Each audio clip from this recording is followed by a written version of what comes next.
Welcome back, you guys. We're live. Okay, we are at week 13. Yes, week 13. Regulation mastery. Okay, this is the point in where we begin to master the skills, learning from safety instead of survival. Okay, we've been living in survival mode for way too long. All right, I'm Krystal Boothe. How you guys doing today? Okay, so we're live on, Trauma Talks Live, Monday, 5 p.m. Okay, we get in there a little bit late sometimes, but we get it done, you guys.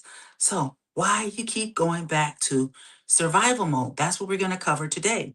The final steps in the trauma healing. Nobody talks about. All right, nobody talks about the final steps in the trauma healing. How to train your nervous system to feel safe. Okay, again, living from safety instead of survival. And that's what we're going to talk about today on Trauma Talks Live. Okay. So thank you guys for joining me. All right. I really appreciate it. Okay. So if you've been with me over, the last 12 weeks, you've learned something incredibly important. Guess what? Healing isn't just about understanding trauma. Healing is not just about understanding your trauma. Like I always say, knowing is half the battle. Okay. So if you understand, hey, you're halfway there. But it's not just about that, you guys. Healing isn't just about talking about your childhood either, although that is a part of it. You have to talk about it, you have to understand it. Yes, those are very important components of this. Healing is about becoming someone who no longer lives in survival mode. So at some point, we have to shift out of survival mode. We have to begin to go back to our true selves. We have to come out of all the false identities that we have probably, begin to learn along the way in order to survive. Okay. So today we're going to talk about something that changes everything, you guys. Regulation mastery. All right, how to master regulation, not temporary regulation, you guys, not calming yourself down every once in a while. Okay, all right, that's not what we're talking about here. Okay, but becoming a person, what we're talking about is becoming a person whose nervous system naturally begins to expect safety instead of danger.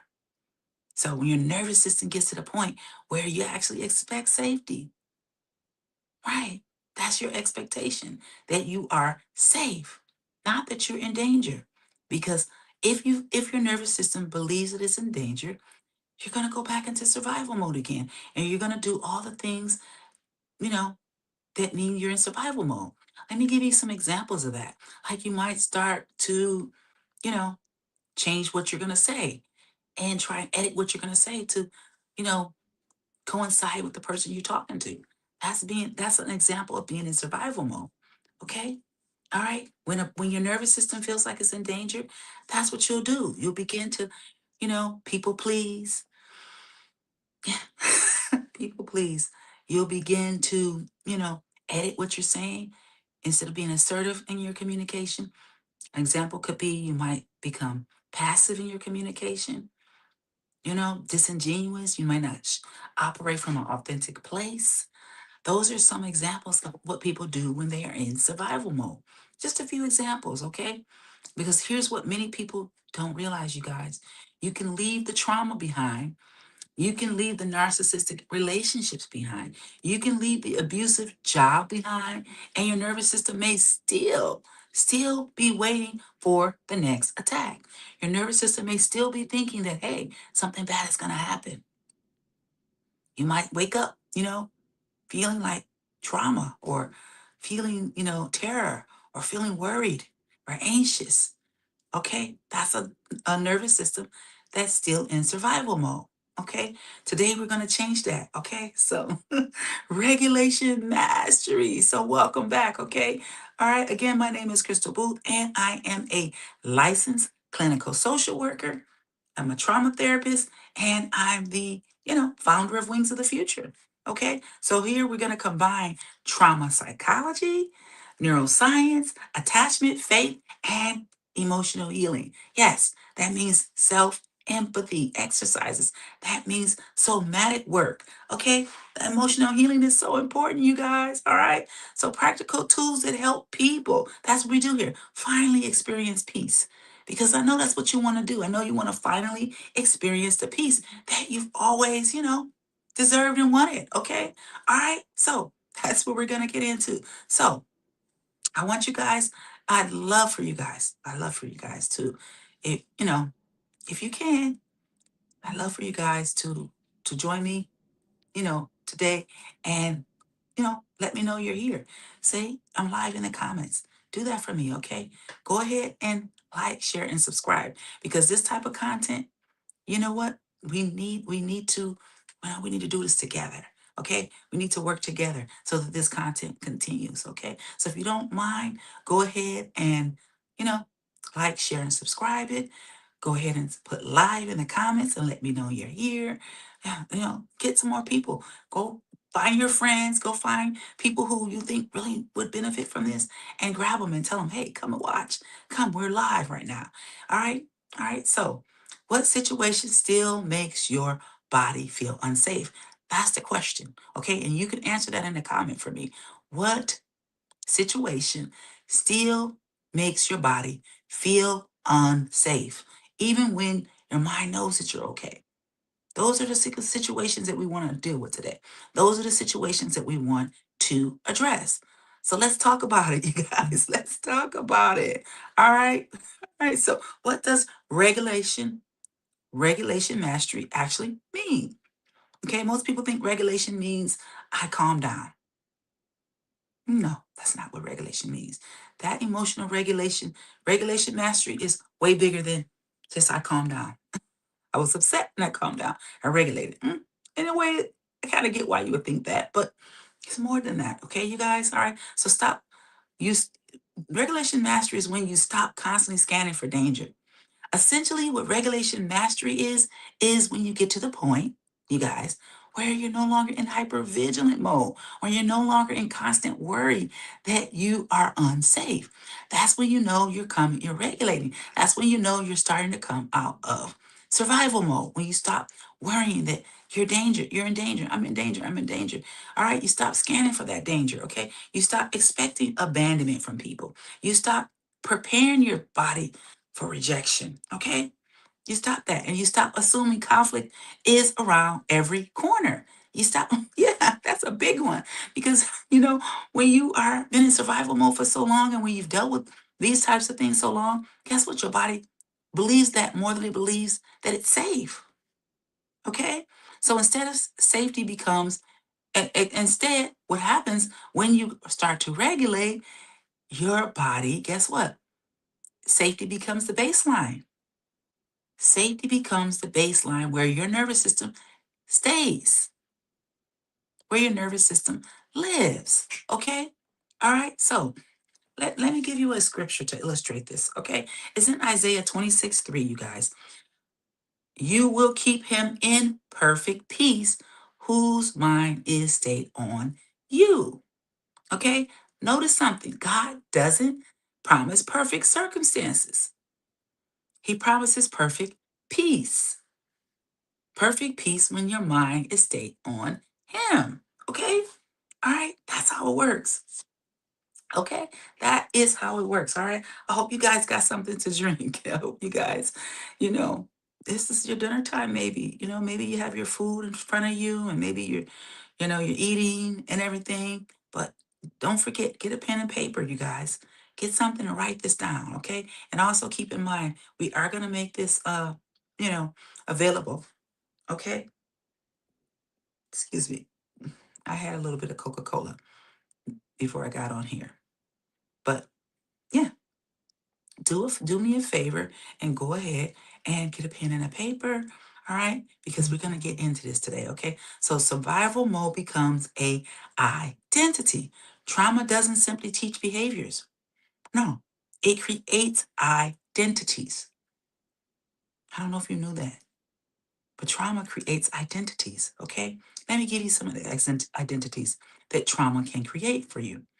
All right. You can become the fixer, like I said, the people pleaser, the performer, Okay? The invisible one, the strong one, that's a big one. A lot of people don't see the strong one as, having a problem or being in survival mode. They don't see that.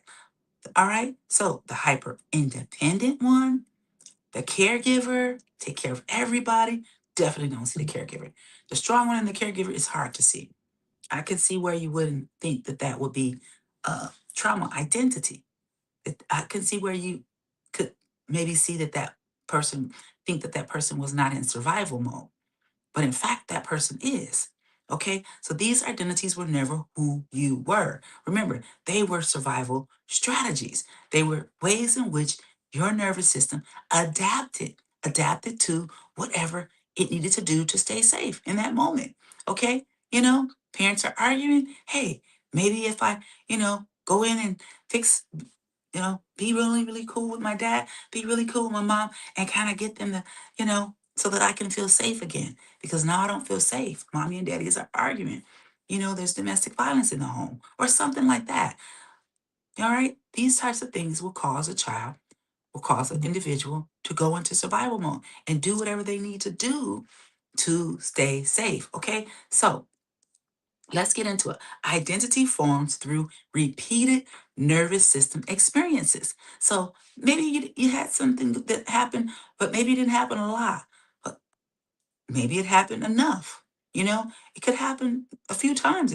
This could happen, or a lot of the times though, it's something that happens repeatedly for long periods of time. Then the nervous system will start to create these adaptations. Okay, so the brain will say, "All right, this keeps me safe. Fixing keeps me safe. So this is what I'm going to do." And then they begin to adapt that identity. Oh, I'm the fixer. Okay. So it takes a while before you get to identity, but the adaptation could start to happen almost immediately. Okay. So I hope that makes sense. So eventually safety becomes attached to behavior instead of truth. You see what I'm saying? So your behavior is attached to, hey, is this something that's going to keep me safe? All right. Not necessarily is this something that's true. Okay. All right. So let's continue, you guys. All right. So the four signs, in case you don't know what signs to identify this, the four signs you're finding living from safety. Let's talk about that because we always talk about how it looks to be in survival mode, but we never talk about how it looks to be in safety, you guys. Okay. So you no longer rush decisions. All right. When you're in safety, you no longer rush decisions. You pause. Huh, how about that? You think, you pray, you reflect instead of reacting. When you are reacting like that, likely you're probably in survival mode. Okay? All right? So I hope that explains. All right? So you can notice what you might see, how you might see yourself behaving. All right? So conflict doesn't destroy your peace. You might see some conflict going on, but it doesn't destroy your peace. People disagree, but you stay regulated. People get upset. There's conflict that happens, but you don't just react to that. Okay. All right. So let's continue. All right. All right. And another way that you can understand this is when people are reacting, conflict doesn't destroy your peace. All right. People disagree, but you stay regulated. Okay. Your worth isn't determined by others. Okay. Approval becomes optional. Okay. You're not looking. Your approval is not, it's not your oxygen. It's not how you stay alive. Okay. It's not. All right. So if this is something that is meaningful to you, that you find useful, why don't you go ahead, take a minute and, put something in the comments. Let me know if this is something that is meaningful to you. If this is something that, you can use that can help you. Okay. All right. So let's continue. All right. So I appreciate you guys. All right. All right. I really appreciate you guys. Let's talk about this. Let's continue to talk about this. I want to continue with, what changed the way I understand trauma. Okay, trauma isn't simply what happened to you, you guys. You got to remember that. Trauma is your nervous system learned, what your nervous system learned afterwards, okay? So just think about that. Because sometimes people think that trauma is just what happened to them, but it's not just what happened to you. It's what your what happened, what your nervous system, how your nervous system adapted afterwards. Okay. All right. So what your nervous system learned to expect. Okay. Afterwards. Sorry. I mean to explain it that way. So think about it like that. Two people can experience similar events. One heals, one remains stuck. Why? Because healing isn't determined by what happened to you. Healing is determined by your nervous system believes what your nervous system believes is still happening. So that's really what it's all about. What your nervous system believes is still happening. So let's continue, you guys. All right. All right. So I hope you guys really, really took that scripture in. Okay. All right. Take it, dog. Take it deep, deep inside. Okay. All right. And we're gonna continue. So like I was saying about identity. Okay.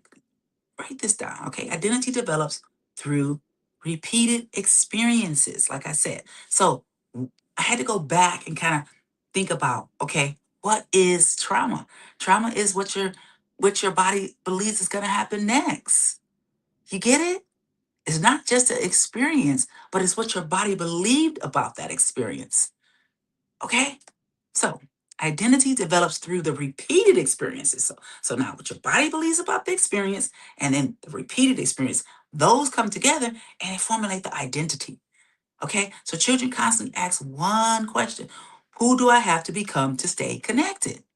So that's why. Okay. So let's do it again. You can write it down. Okay. Trauma is what your body believes will happen next. Identity comes through repeated experiences. So I'm so bad with all that Coca-Cola. That was not good to drink. Okay. Warning, don't drink a lot of Coca-Cola. Okay. It's gives you a lot of burps. So anyway, probably better to drink water, right? You guys. Okay, so identity develops through repeated experiences. So if the trauma is repeatedly happening to you, do you understand what I'm saying? All right. If the trauma is repeatedly happening, yes. So the trauma, what your body believes afterwards, repeatedly happening to you over time, right? So knowing that humans need to feel like what they need, what their main goal is, how do I stay connected? So with that goal in mind or with that need in mind, that's kind of how the identity starts to form. Okay. I think this is going to keep happening. This is what I believe will happen. The identity, repeated experiences. I need to stay connected. Okay. You kind of get where I'm going with this. So if being quiet keeps them safe, guess what the person will come up with? I need to stay connected. Okay. You get what I'm saying? So they start to come up with a way. What is going to keep me safe? Keep quiet. Don't let be invisible. Be invisible or be strong or fix it or be the caretaker. Take care of everybody, make sure everybody's taken care of. All right. That's what happened. They become quiet. They, if being perfect reduces criticism, they'll become perfect.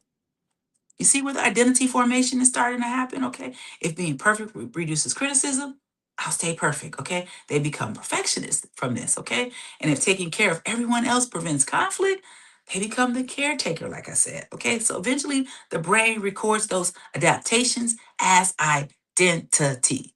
You understand what's happening? So not because they're true, they don't do it because they're true. They do it because it's a repeated experience. They come up with a way in which to cope. Okay. So because of this, if this works, they'll use it. Okay. So 4 signs you're finally living from safety. Okay. So we talked about that already, you guys. So you know those signs. All right. So conflict no longer destroys your peace. All right. In survival mode, disagreement feels like danger. Okay. So you either fight, run, shut down, or people please. You see where what's going on? So in safety, conflict becomes information. See, when you feel safe, conflict becomes information. When you feel unsafe, conflict doesn't become information. It's a threat. But when you feel safe, conflict is just information. When you feel unsafe, When you're living in survival mode, conflict is a threat. So you understand what's going on here? So you remain connected to yourself even when someone else is upset with you. You can still remain connected to yourself. This is so I'm so happy to be teaching this right now. I mean, it's so many people that I know that can really benefit from this. So you guys make sure you go ahead and like, share, and subscribe so this information can get out to people because a lot of people don't understand that they're living in survival brain.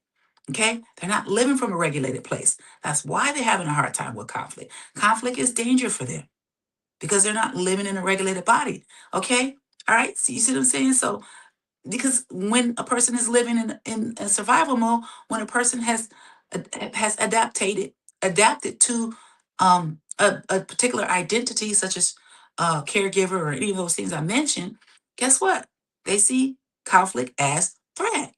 But when you're in a regulated place, you don't see conflict as threat. You see conflict as information. Okay? So you can remain connected to yourself even when someone else is upset with you. Okay? So your worth is no longer determined by other people at that point. So this is one of the biggest transformations. This is one of the biggest transformations, you guys. You stop chasing approval. Okay? You stop measuring your value by likes. All right? Compliments, attention, or validation. Approval becomes enjoyable, not necessary. Of course, we all love approval. It's nice, it's enjoyable, but it's not necessary. Okay? So it becomes a gift, not the oxygen that you need to breathe. Okay? So I hope that explains everything to you, you guys. Okay? So rest stops feeling dangerous. Okay? So let's talk about that. You just rest. You know, oh, it's time to rest. I've been working. It's time to rest. Okay? So this one surprises a lot of people, so many people. Many trauma survivors don't know how to rest. No. All right. The moment they slow down, the nervous system becomes uncomfortable. Why? Because during childhood, rest may have been interrupted by chaos. Okay. It's many reasons why rest was dangerous to them. Maybe they're the perfectionists, and if they don't stay on the hamster wheel and being perfect, you know, they could be criticized or some dangerous thing could happen to them. Okay, do you understand? So your body learned if I'm not producing, I'm not safe. You get what I'm saying? Produce, produce, produce. I gotta do more and more and more. I'm not safe unless I do that. Okay. Healing teaches your body something very different, though. Rest is not laziness. Rest is regulation. Okay. So rest is restoration and rest is truth. Okay. All right. So, you guys, I hope you're understanding me. So, one of the most common questions I hear, you guys, is why do I keep slipping back into the old patterns? Okay. Let's talk about that. Here's why the brain is designed for efficiency. The brain is designed for efficiency. It prefers familiar neural pathways, which if people pleasing is a familiar neural pathway, if fixing is a familiar neural pathway, it's gonna go for what's familiar. Okay, so that's why you're falling back. Okay, so that's a big question that people ask me. So when stress increases, guess what? It naturally wants to return to the strategies that once protected it from danger, because stress can be perceived as danger. The stress is going to activate the cortisol. It's going to activate that part of the brain. Danger's happening, even if danger really isn't happening. Okay, so stress, oh my goodness, I gotta get this done. That doesn't mean you're failing though, you guys. Okay, it means your nervous system is practicing an old language, a familiar language. Okay, all right, so but we can fix it. It can be fixed. Okay, you're not broken. Okay, keep that in mind. All right, if you guys haven't already, I want you guys to go on Amazon and check out my new book, You're Not Broken. Deep Inner Soul Healing Advanced Edition. Okay, that's also I'm gonna probably try and leave the link in the comments for you guys. So if you're interested, you want to learn more about my work and how I came to do this work, yeah, it's in the. I'll try and leave it in the comments for you. Okay, so healing isn't about never becoming dysregulated. That's not what healing is about. It's not like, oh, you never have a moment where you feel like, oh, I don't know what I'm doing here. You're gonna have moments like that, but it's going to be a lot easier for you to find your way back to safety again. Okay. All right. So healing is becoming able to recognize it sooner before you get so dysregulated that you make poor choices. Okay. So you recover faster, you return to safety with greater confidence each time. Okay. So, how do we train the nervous system to expect safety? Expect it. Okay. The nervous system is expecting danger. How do we get the nervous system to expect safety? This is the biggest part of this. I hope you write this down. Okay. People ask me if they can simply think their way out into healing. No, you can't think your way out of it. It's not a, it's a body thing, you guys. It's not a mind thing, okay? Your body is gonna follow, your mind is gonna follow your body. So the answer is no. That's not how to do it. The nervous system learns primarily through experience. So here are several practices that can help you. Write this down, okay? Repeated experiences of emotional safety. Okay? You have to have as many experiences of emotional safety as you can. Healthy, consistent relationships. This is what the nervous system has to be retrained with. Yes. Okay. All right. Naming emotions instead of suppressing them. And you can work with a therapist to do this, learning how to name those emotions. Okay. Self empathy instead of self criticism. I can also teach you that. How to do to do self empathy exercises, prayer and scripture meditation. So healthy boundaries with people. Okay. Repair after conflict. Yeah, all of these things. Allowing yourself to rest without guilt and practicing gratitude and noticing moments of safety. When you do, being able to notice, oh, I felt safe then. When I was doing that, I felt safe. When I communicated like that, I felt safe. That's how you begin to build up new neural pathways in your brain, you guys. Okay. So returning your body through slow breathing and grounding exercises, deep inner soul healing, grounding. Yes. All of that. You're going to work with your nervous system. You're going to remind your nervous system the times when your nervous system felt safe. Okay, because there are times when you are feeling safe. These maybe with healthy relationships, like, oh, I feel so safe with so and so. Oh, I always feel so calm with them. You want to know. You want to remind yourself which direction should I go, nervous system?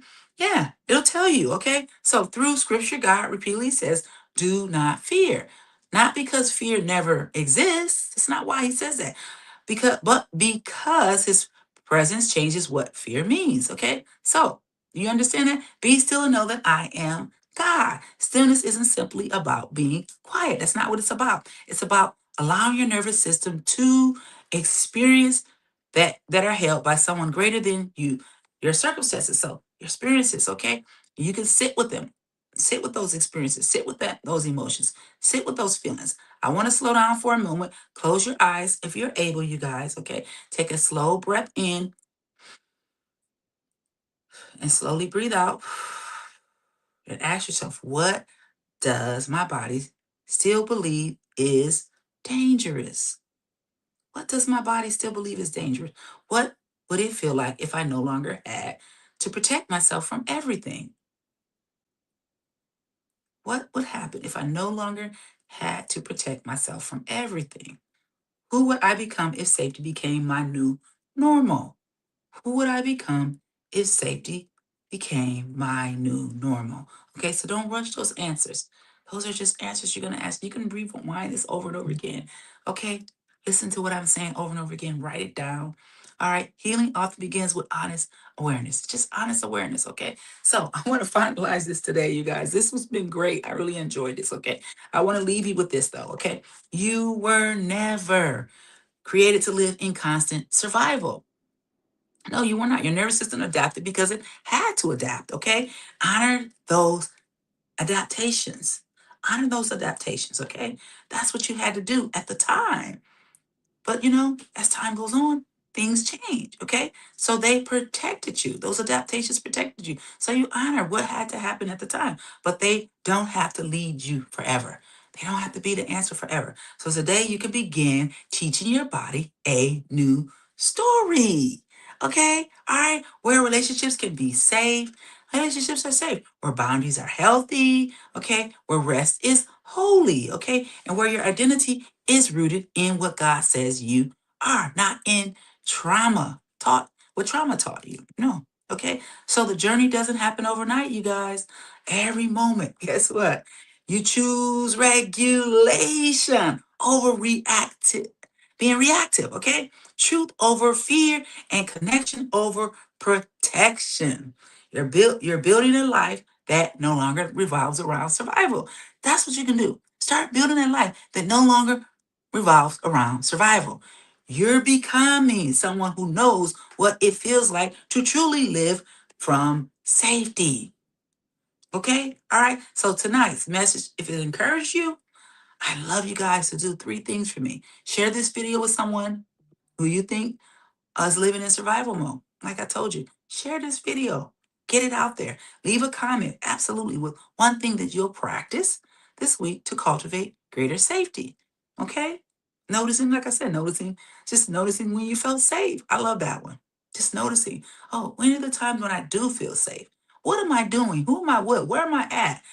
Those memories are valuable, very, very valuable. Okay. And subscribe, absolutely subscribe, because next week, Monday, we're going to do the next live. Okay. Number 14. Okay. We're going to do number 14. All right. So subscribe so you can continue the healing journey with us every week. Okay. And remember, healing is not about becoming someone new. Healing is about returning to who you were always, who you always were. Okay. So it's about healing to the person God created you to be before survival. Guess what? Convince you otherwise. All right. So thank you for spending this time with me. All right. Thank you for spending this time. May God peace guard your heart today. Okay. That's what I want. Renew your mind and teach your nervous system what it feels like to truly, truly feel safe. And I guess what? And I'll see you next week. Okay. All right. Bye bye. Thank you guys for joining me.